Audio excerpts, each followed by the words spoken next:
ও যুবক, তুমি সারা দিনে আল্লাহ কয়বার বলো? বলো কয়বার আল্লাহ বলো? কয়বার সারা দিনে আল্লাহ বলি? কাঠটা বুক করো সারা দিন। তুমি যে যুবক, তুমি যে যৌবনওয়ালা, তুমি যে যুবক, তোমার বাহাদুরির উৎস কি? তোমার বাহাদুরির উৎস তো যৌবন। কে দিছে যৌবন? হ্যাঁ, কে দিছে তোমাকে যৌবন? যৌবন বাজারে কিনতে পাওয়া যায়? কলিকাতা হারবালে, মডার্ন হারবালে, চাইনিজ হারবালে, আমেরিকান হারবালে, ইংল্যান্ড হারবালে, জাপানের হারবালে কোথাও পাওয়া যায় না। তাহলে তোমাকে যৌবন দিল কে? তুমি তো সারা দিনে 10 বার আল্লাহ বলো না। বলো, বুকে হাত দিয়া বলো যে আমি 10 বার আল্লাহ বলি। তুমি তো 10 বার আল্লাহ বলো না, অথচ যে আল্লাহ তোমাকে 24 ঘন্টা সুরক্ষিত করে। আযকুরুকা ওয়ালাউ তানসানি, আল্লাহ বলে 24 ঘন্টা তোকে সুরক্ষিত করি, তোকে 24 ঘন্টা আমি রক্ষণাবেক্ষণ করি। নাইলে যুবক, যৌবন আল্লাহর, আর গাজীপুরে তুমি যৌবন দিয়ে দেখাবে তাফালিং। তাফালিং বোঝো তো? না বোঝো না? একা হাঁটলে একরকম, বাইকে উঠলে আরেক রকম, ঠিক না? আর পিছনে কেউ থাকলে তো কোনো কথাই নেই, ঠিক না? হ্যাঁ, তাফালিং কার যৌবন দিয়ে দেখাও? কে দিছে যৌবন? আল্লাহটা দিয়া। 24 ঘন্টা বুক করি আল্লাহ, আর সারা দিনে 10 বার আল্লাহর নাম নেই না। সব কিছু যার উসিলায় পাইলাম, যেই রসুলের উসিলায় এত বড় মর্যাদা পাইলাম। 1.25 লক্ষ উম্মতের ভিতরে তো আমি দেখি, আপনারা বুঝবেন কি বুঝবেন না জানি না, কিন্তু বুঝাইতে চেষ্টা করতেছি। 1.25 লক্ষের উম্মতের ভিতরে তো আমি দেখি 4 জন উলুল আজমি মিনার রসুলও আছে, প্রথম সারির 4 জন নবী আছে, কিতাবদারি 3 জন রসুল আছে, ওইখানে খলিলুল্লাহ আছে, কালিমুল্লাহ আছে। কিন্তু কারো উম্মতকে তো আল্লাহ শ্রেষ্ঠ উম্মত বলেন নাই। মুহাম্মদুর রাসূলুল্লাহর উম্মত কি তো আল্লাহ শ্রেষ্ঠ বলছে? আজকে ওই রসুলের উম্মত বটে, আফসোস সারা দিনে একবারও দুরূদ পড়ে না। এখানে কোনো যুবক বলুক যে সারা দিনে আমি একবার দুরূদ পড়ি? কোনো মা বোনরা বলুক সারা দিনে আমি 100 বার দুরূদ পড়ি? এইখানে জনসাধারণ যারা আছে ওরা বলুক যে আমি ডেলি 100 বার দুরূদ পড়ি। শুক্রবারে তো হুকুম ছিল আমার উপরে সবচেয়ে বেশি দুরূদ পড়ো, কিন্তু আজকেই তো শুক্রবার গেল। আমার বিশ্বাস, আমি চ্যালেঞ্জ করলে মনে হয় ভুল হবে না, গাজীপুর, পুরা গাজীপুরকে যদি চ্যালেঞ্জ করি তাহলে 1-8 জন পাওয়া যাবে হয়তো যে আজকে 1000 বার দুরূদ পড়ছে। 90%, 99% পাওয়া যাবে 1000 দুরূদ কেউ পড়ে না। তো দুরবস্থা হবে না কেন? শুধু দুরবস্থা এখানেই। এটা চলে বন্ধ করতে কো, ওটা বন্ধ করতে কো। আমার ওয়াজই আমারে শোনাইব, এই দুটা বন্ধ করো, দুটা। এইখানে কি কয়েক লাখ লোক নাকি? وقال رسول الله صلى الله عليه وسلم إنكم لتموتون كما تنامون تبعثون كما تستيقظون تحاسبون بما تعملون أو كما قال عليه الصلاة والسلام। উক্ত মাহফিলের সম্মানিত সভাপতি, উপস্থিত উলামায়ে কেরাম, শহরের বিভিন্ন জায়গা থেকে আগন্ত মুসলমান ভাইয়েরা, কোরআন হাদিস থেকে যতটুকুই তেলাওয়াত করলাম আশা রাখি একই সামনে রেখে অতি অল্প সময় কিছু কথা রাখব। সাথে সাথে সকলের কাছে দোয়ার দরখাস্ত, শুরু থেকে এই পর্যন্ত যা শুনলাম আর সামনে যা শুনব, আল্লাহ যেন আমাদেরকে আমল করার তৌফিক দান করেন। দ্বিতীয় একটা অনুরোধ থাকবে, যত বেশি মনোযোগ দিয়া কথা শুনতে পারি আর পরিবেশটাকে যত নির্জুম রাখতে পারি, আওয়াজহীন, যেন কোনো আওয়াজ না হয়, তাইলে ইনশাআল্লাহ আশা করা যায় কথাগুলা বুঝেও আসবে, দিলেও গাঁদবে, আর আল্লাহ জাল্লে জালালুহু আম্মা নওয়ালুহু আমল করারও তৌফিক দিবেন ইনশাআল্লাহ। এইভাবে শুনবো তো পাক্কা? কোনো আওয়াজ যেন না হয়।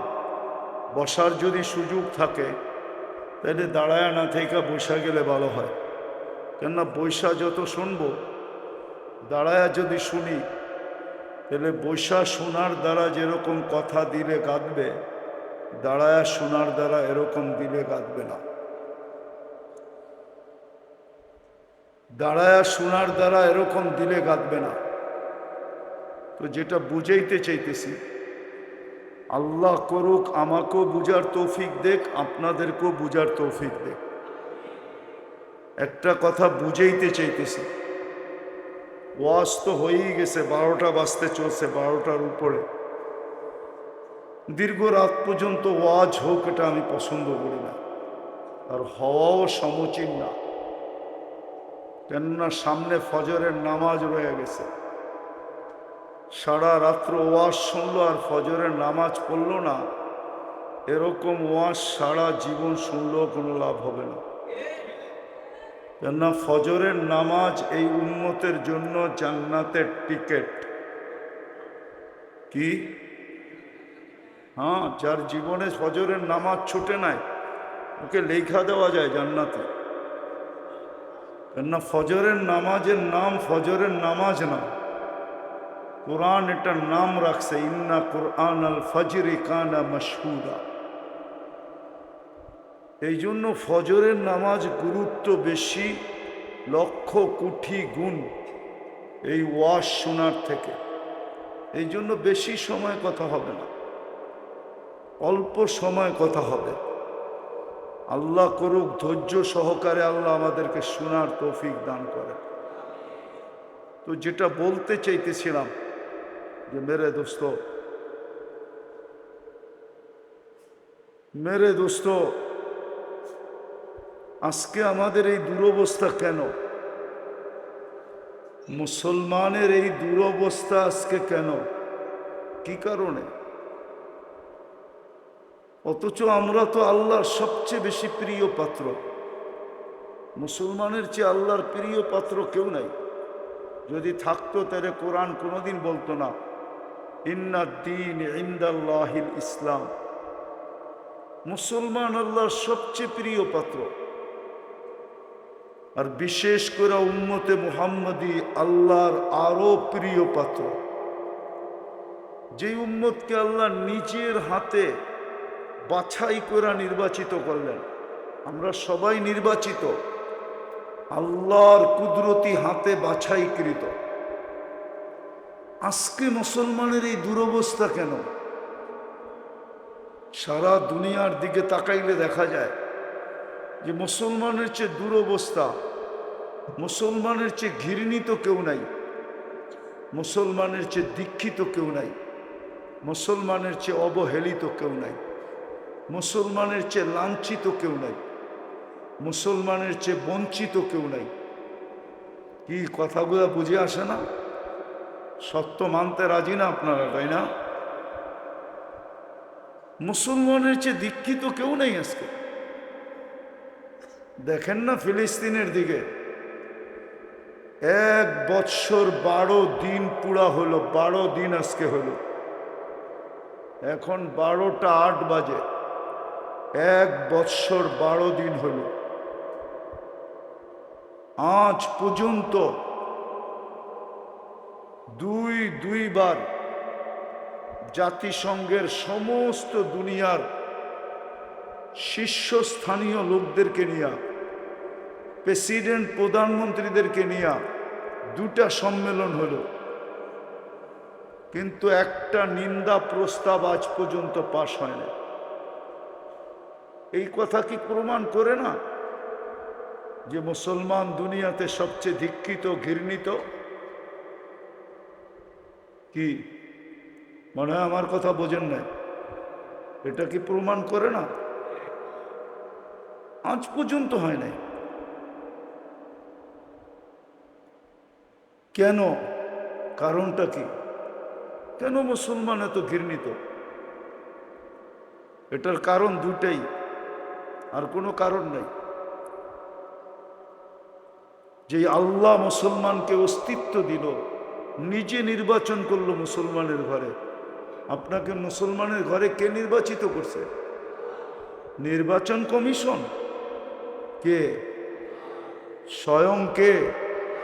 আরে আল্লাহ ভালো মতে বলেন, কে? আল্লাহ ভালো মতে বললে অসুবিধা হবে না। যত জোরে আল্লাহ বলবেন তত ভিতরে ক্লিয়ার হবে। ক্লিয়ার, ক্লিয়ার বোঝেন?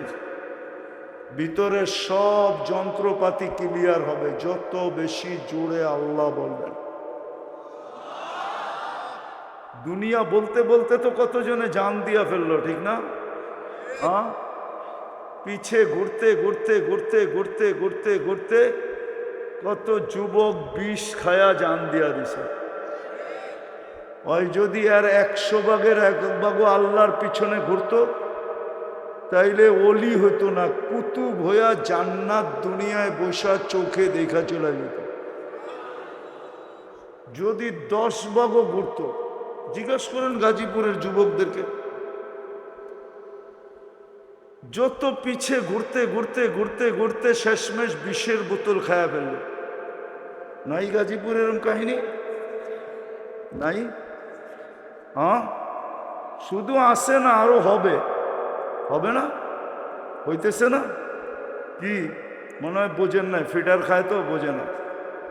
পিছে ঘুরতে ঘুরতে, ঠিক না? কত বৎসর গেল গা।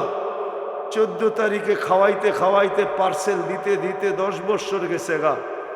আজ পর্যন্ত বৎসরের পর বৎসর গেছে গা, আজ পর্যন্ত একবার লেখাও দেয় না I...U। মনে হয় বোঝে নাই? কি লেখা দেয় নাই? I.. যদি আর 10 ভাগের 1 ভাগও আল্লাহর জন্য করতো তাহলে মনে হয় এতদিনে কুতুব হয়ে যেত। মুসলমানের দুরবস্থা শুধু 2 কারণে, আর কোনো কারণ আমি দেখি না। সংখ্যায় তো মুসলমান 200 কোটি। আমি তো এমন দেশ চিনি যে একজনে পুরা দেশকে মুসলমান বানাইছে, একজন। চলুক আমার সাথে হুজুররা, নিয়ে যাই আমি। কমরু আইল্যান্ড, শুধু একজনে পুরা দেশ মুসলমান বানাইছে, একজন। মুহাম্মদ ইবনে উসমান ইবনে আফফান। ওটা কোনো পুরুষ না, মাত্র 13 বৎসরের ছেলে। 13 বৎসর 6 মাস, তার সাইনবোর্ডে লেখা আছে 13 বৎসর 6 মাস। শুধু ওই দেশে সে 6 মাস ছিল, 14 বৎসর বয়সে মারা গেছে। কোরআনে নাই? কোরআনেই তো আছে। আসহাবুল উখদুদ, এই বাচ্চার বয়স কয়দিন ছিল বলো হুজুররা? উনিও তো শাইখুল হাদিস। বলুক না, আসহাবুল উখদুদের ছেলের বয়স কত ছিল? কত? 50 বছর না? 60, 70, 80, 90 কত ছিল? আসহাবে উখদুদের বাচ্চা ছিল, বাচ্চা। পুরা দেশ হেলায় রেখা দিছে। কোরআন বলে আসহাবুল উখদুদ, এটা তো পুরো রাষ্ট্রের কথা। আচ্ছা হুজুররা বিশ্বাস করবে না, আমি তো ওই এলাকা পাড়ায় আসছি। ওই এলাকা তো আমি চৈশা আসছি, ওটা তো ইয়ামান আর সৌদির বর্ডারে পড়ছে আসহাবে উখদুদ। আমি তো এখানে গিয়ে আসছি। আজকে 200 কোটি মুসলমান। ভালো মতে শোনেন, কান দিয়া কাজে দিবে। যুবক শোনো, যতই ওদের সাজে তুমি সাজো না কেন, আর যতই 14 তারিখ পালন করো না কেন, আর যতই 31st নাইটে ধুমধাম করো না কেন, যতই ওদের স্টাইলে চুল কাটায় টাকা খরচ করো না কেন, ওদের মতো পোশাক পরো না কেন, রব্বে কাবার কসম ওরা তোমাদেরকে কোনোদিন আপন ভাবে না। কোনোদিন আপন ভাববে না, ভাবে না, না ভাববেও না। কেননা তুমি জানো না তুমি অনলাইনে কি লেখা আসছো। কেননা তোমার আইডি অনলাইনে চলে গেছে, তোমার পাসপোর্ট অনলাইনে চলে গেছে, তোমার সমস্ত কাগজপত্র অনলাইনে চলে গেছে। আর ওইখানে ওরা দেখতেছে তুমি ধর্মের জায়গায় কি লেখা আসছো। তুমি ধর্মের জায়গায় নিঃসন্দেহে ইসলাম লেখছো, ঠিক না? না লেখো নাই? আরে বলে কি লেখে নাই? হ্যাঁ, এখন তুমি যতই ওদের রঙে সাজো তোমাকে আপন ভাববে না। যদি আপনই ভাবতো তাইলে আমার দেশের যুবক কেন সমুদ্রের ভিতরে কবর বানাইল? লিবিয়ার থেকে ইটালি যাইতে যায় আজ পর্যন্ত কত ছেলে সমুদ্রে কবর বানায় দিছে। গত সপ্তাহে তো আমি একজনের জানাজা পড়ে আসছি, লিবিয়ার থেকে ইটালি যাইতে যায় মারা গেছে। লাশ যদিও চলে আসছে, তাহলে কবর বানাইলো কেন? ইটালি যাইতে 30 লাখ লাগে কেন? আমেরিকা যাইতে 50 লাখ লাগে কেন? ইউরোপে যাইতে 30 লাখ লাগে কেন? বলো না, বলো না, কেন লাগে? তোমার চুলের স্টাইল তো ওর মতো, তুমি তো জিন্সের প্যান্ট পরো ওর মতো, তুমি তো গেঞ্জি পরো ওর মতো, তুমি তো 31st নাইট করো ওর মতো, তুমি তো 14 তারিখ উদযাপন করো ওর মতো, তোমার সবকিছুই তো বেশভূষা সবকিছু ওর মতো। আল্লাহ ডাকে তারপরও তুমি আসো না, ওরাও আসে না, তুমিও আসো না। তাইলে তোমার ওই দেশে যাইতে এত টাকা লাগে কেন? ওরা জানে, হ্যাঁ, অনলাইনে দেখা নিছে তুমি যতই সাজো তোমাকে আপন মনে করবে না। বিদায় তোমার দুরবস্থা বাড়বেই বাড়বে। আজকে সারা দুনিয়ার মুসলমানের দুরবস্থা এই জন্য, শুধু 2 কারণে। আমি এটা বলি শেষ করে দিতেছি। 2টা কারণেই মুসলমানদের এই দুরবস্থা। চিৎকার দিয়া কোনো কাজ হবে না, চিৎকার যায় না ওই পর্যন্ত।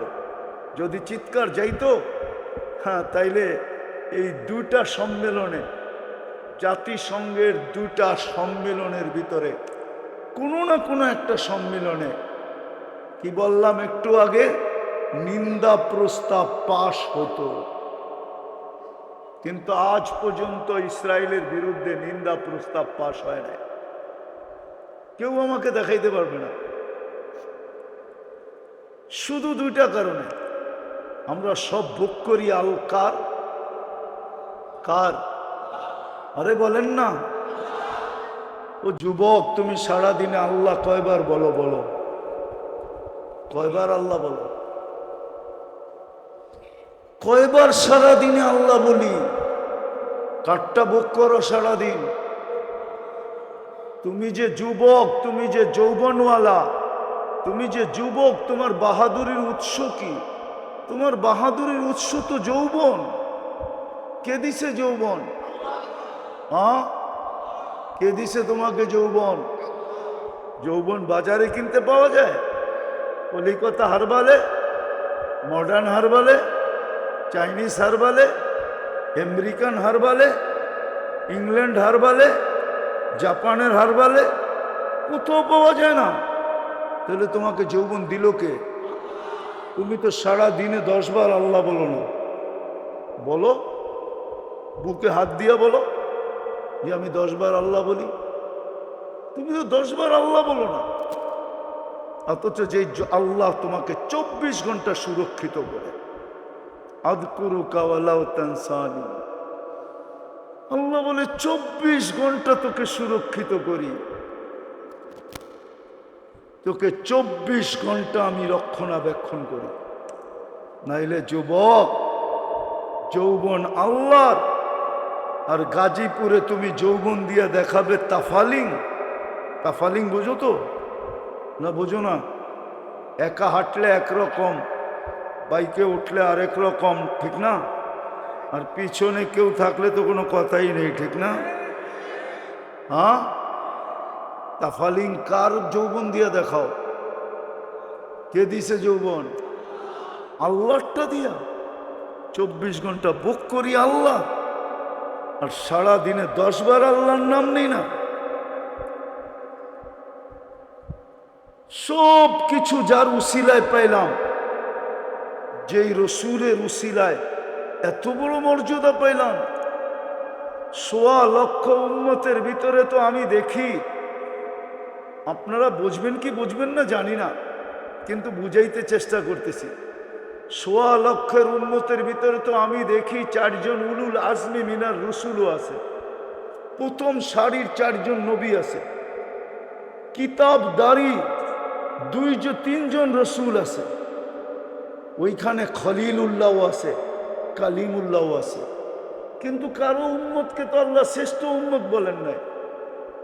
মুহাম্মদুর রাসূলুল্লাহর উম্মত কি তো আল্লাহ শ্রেষ্ঠ বলছে? আজকে ওই রসুলের উম্মত বটে,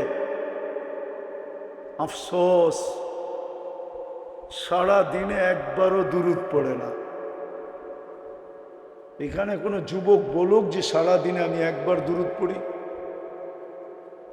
কোনো মা বোনরা বলুক সারা দিনে আমি 100 বার দুরূদ পড়ি। এইখানে জনসাধারণ যারা আছে ওরা বলুক যে আমি ডেলি 100 বার দুরূদ পড়ি। শুক্রবারে তো হুকুম ছিল আমার উপরে সবচেয়ে বেশি দুরূদ পড়ো, কিন্তু আজকেই তো শুক্রবার গেল। আমার বিশ্বাস, আমি চ্যালেঞ্জ করলে মনে হয় ভুল হবে না, গাজীপুর, পুরা গাজীপুরকে যদি চ্যালেঞ্জ করি তাহলে 1-8 জন পাওয়া যাবে হয়তো যে আজকে 1000 বার দুরূদ পড়ছে। 90%, 99% পাওয়া যাবে 1000 দুরূদ কেউ পড়ে না। তো দুরবস্থা হবে না কেন? শুধু দুরবস্থা এখানেই শেষ না, কালকে মৌত আসবে, মৌত। আজকেই সূর্য বলতে বলতে ডুবছে গাজীপুরে, লান আউদ ফি হায়াতিকা আবাদা। হতে পারে গাজীপুরের মানুষ কাল সকালে তোমরা আমাকে কেউ উঠতে দেখবে না। আর গাজীপুরের মতো শহর আমি চিনি, আমি ঘুরে আসছি, গাজীপুরের চেয়ে বড় শহর আমি চিনি, এক রাত্রে মাটির সাথে মিশাইয়া দিছে।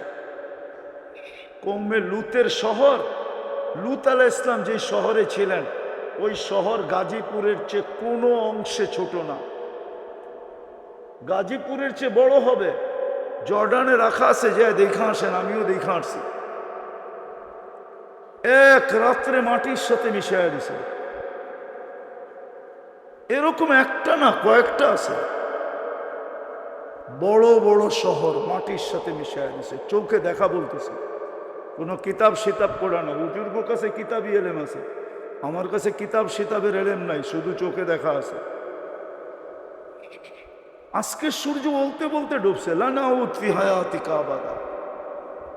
দুনিয়াতে তো আমাদের এই দুরবস্থা, কালকে এই দুরবস্থা না হোক। হাউজে কাউসারে যাওয়ার পরে এই কথা না বলো, সুরকান সুরকান লিমান গাইয়ারা বাদ।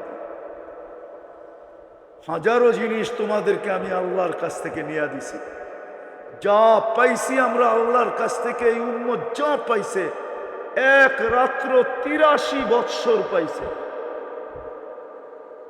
এক চোখের সদয় দৃষ্টি জান্নাতের সার্টিফিকেট বানাইছেন। জান্নাতের সার্টিফিকেট না, জান্নাতের মালিক বানায় দেন, মালিক। বিশ্বাস হয় না? মা বাবার দিকে সদয় দৃষ্টিতে দেখলে কবুল হজের সওয়াব মেলে, আর কবুল হজের বদলা হলো জান্নাত। আল হজ্জুল মাবরুর লাইসা লাহু জাযাউন ইল্লাল জান্নাহ। কবুল হজের বদলা জান্নাত ব্যতীত কিচ্ছু না। সদয় দৃষ্টিতে দেখতে দেরি, জান্নাত তোমার নামে লিপিবদ্ধ হতে দেরি হয় না। এটা মুহাম্মদুর রাসূলুল্লাহ সাল্লাল্লাহু আলাইহি ওয়াসাল্লামের কারণে পাইছি। হাউজে কাউসারে যখন দেখা হবে তো বলবে সুহকান সুহকান লিমান গাইয়ারা বাদি। যাও, সরো এখান থেকে। আজকেও আমরা ঘৃণিত, কালকেও হব ঘৃণিত। আর যদি রাসূলুল্লাহ সাল্লাল্লাহু আলাইহি ওয়াসাল্লাম মুখ ফিরায় নিল, তাহলে আর কোথাও জায়গা মিলবে না।